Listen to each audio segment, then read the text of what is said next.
Singkat cerita, selama kurang lebih 3 jam operasi dilakukan. Setelah itu si adik Tut ini dicarikan kamar dan juga menginap di sana sekitar 2 minggu. Nah, besok paginya sebetulnya setelah adik Tut ini sudah sadar, dia tuh juga kayak udah lebih bisa tenang. Pak Nyoman bertanya, ini kamu kenapa? Kenapa kamu kabur? Bapak lo sama ibumu mencari kamu gini gitu. Pokoknya kini gitu.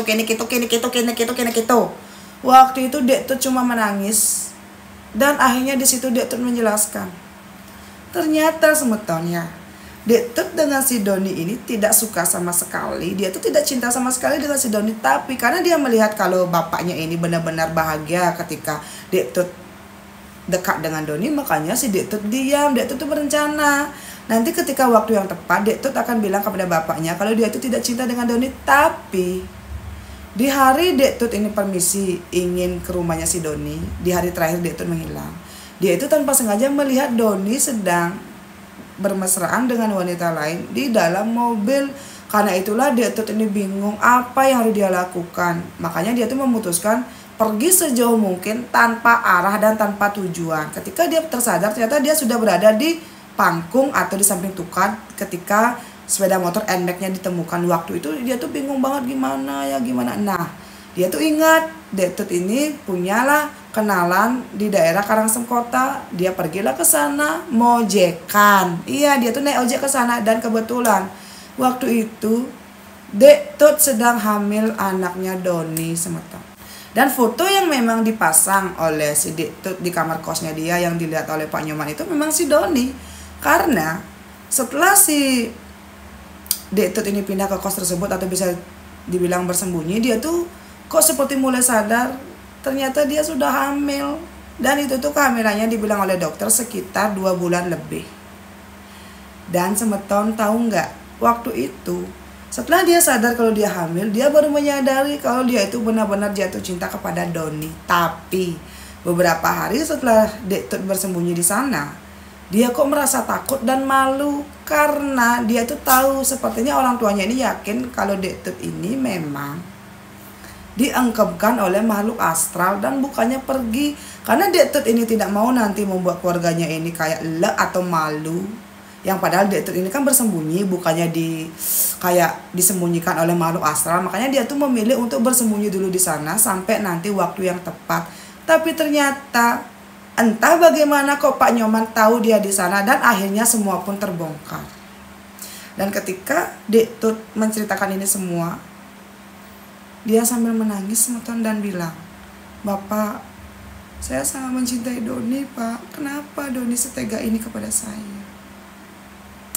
Jadi ternyata semeton, semua kebaikan yang diperlihatkan Doni di depannya Pak Nyoman ataupun di depan semua orang itu tuh kayak cuma topeng. Yang padahal Doni ini memang sudah punya pacar yang dari lama banget dipacari oleh Doni, bahkan sebelum kenal dengan si Dek Tut.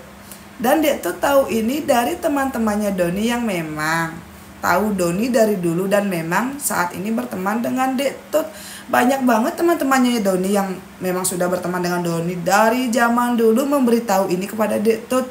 Sepertinya mereka tuh khawatir gitu loh. Dan kasihan kepada Dek Tut, jangan sampai nanti Dek Tut ini setelah sudah menikah, Doni tuh malah tetap dengan pacarnya yang sudah dia pacari dari zaman kapan gitu.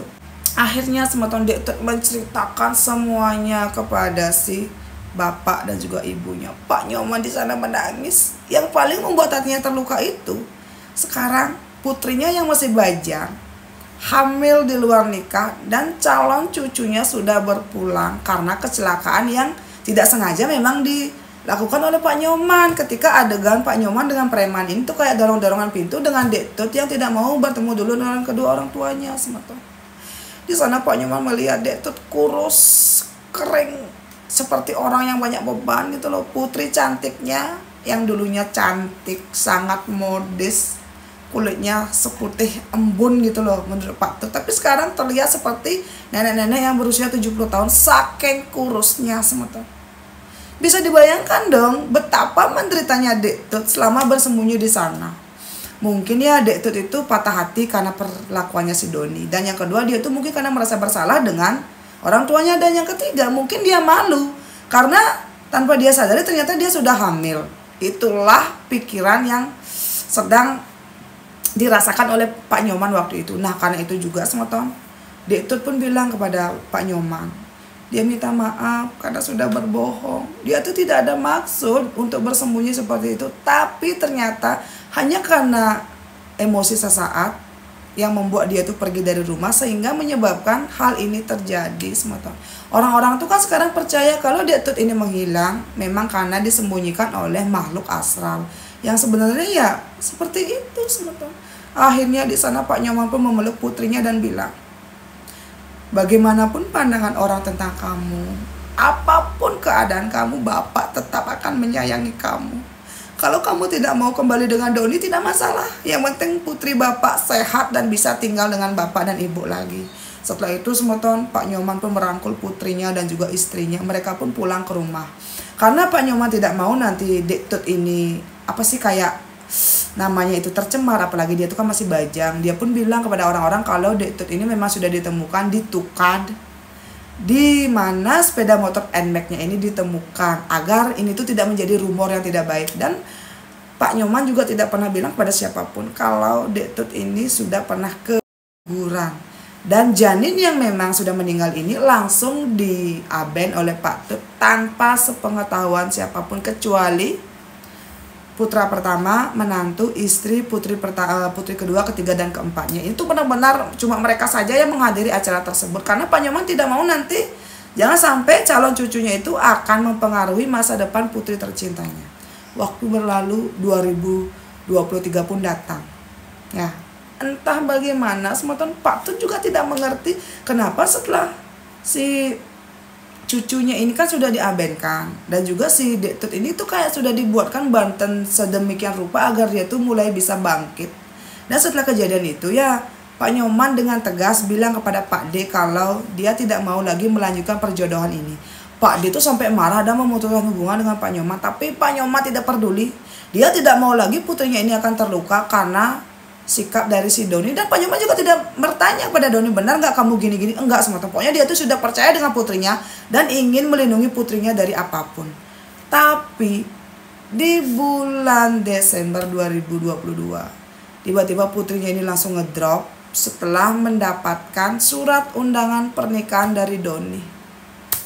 Ternyata beberapa bulan setelah Dek Tut ini ditemukan, kan waktu itu si Pak Nyoman ini memutuskan hubungan pertunangannya si Dek Tut dengan si Doni.